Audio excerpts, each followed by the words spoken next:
সুখ এটা দুঃখের পরেই থাকে। আল্লাহ সেটআপটা এভাবেই করেছেন। দুঃখ, কষ্ট, বিপদ আর পরীক্ষায় মুমিন ভয় পায় না, কারণ মুমিনের হারাবার কিছু নাই, ঠিক কিনা?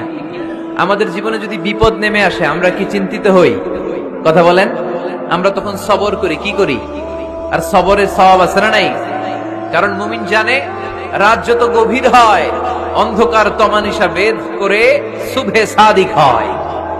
মুমিন জানে গর্ভবতী নারীর পেটের যন্ত্রণা যত বাড়তে থাকে নতুন মেহমান আগমনের সময় ঘনাতে থাকে, ঠিক কিনা?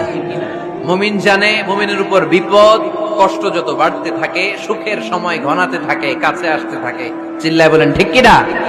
এজন্য আল্লাহ বললেন ফাইন্না মাআল উসরি ইউসরান, ইন্না মাআল উসরি ইউসরা। ও নবী, চিন্তা করবেন না, পেরেশান হবেন না। মাক্কি জীবনে আপনার দুঃখ কষ্ট, কিন্তু কিছুদিন পরেই মাদানী জীবনে আপনার জীবনে সুখ নামিয়ে দিবে কে?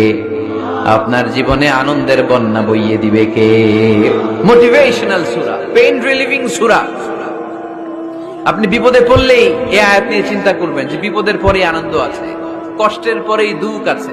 সমস্যা যেমনি আছে সমস্যার সমাধানও, কথা বলেন, সমস্যা যদি থাকে ওইটার সমাধান আছে না নাই? Allah never creates a lock without its key. Allah এমন কোন তালা বানায় নাই যে তালার জন্য চাবি বানায় নাই।